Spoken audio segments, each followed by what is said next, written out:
તાપી જિલ્લાના વડામથક વ્યારા ખાતે વસવાટ કરતા મહારાષ્ટ્રીયન સમાજ દ્વારા તેમની આરાધ્ય દેવી શ્રી કાનબાઈ માતાજીના ઉત્સવની ઉજવણી કરવામાં આવી હતી, જેમાં નગરના મુખ્ય માર્ગો પર માતાજીની શોભાયાત્રા વાટતે ગાટે કાઢી ભારે હૈયે માતાજીની પ્રતિમાને નદીમાં વિસર્જિત કરવામાં આવી હતી।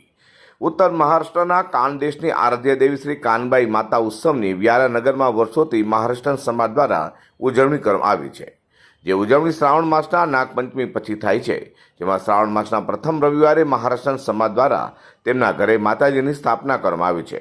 પૂરા ભક્તિભાવપૂર્વક આરતી પૂજા સાથે રાત્રે જાગરણ કરી બીજા દિવસે સોમવારના રોજ માતાજીની શોભાયાત્રા કાઢીને માતાજીની પ્રતિમાને નદીમાં વિસર્જન કરવામાં આવે છે, જેમાં અંદાજિત 20થી વધુ સ્થાપિત થયેલા કાનબાઈ માતાની યાત્રા નગરના મુખ્ય માર્ગ પર નીકળી હતી, જેમાં મહારાષ્ટ્રીયન સમાજ દ્વારા મહારાષ્ટ્રીયન પહેરવેશ સાથે લેઝીમ અને ફુગડી રમી પારંપરિક રીતે ઉત્સવની ઉજવણી કરવામાં આવી છે। તાપી જિલ્લામાં આજે વર્ષોથી મહારાષ્ટ્રીયન સમાજ ખૂબ મોટી સંખ્યામાં વસે છે અને અમે મહારાષ્ટ્રીયન સમાજ આજે અમારી આરોગ્ય દેવી કાનબાઈ માતાની પૂજન અર્ચના કરીએ છીએ। શ્રાવણના પહેલા શનિવારથી સોમવાર સુધી એની પૂજા અર્ચના થાય છે।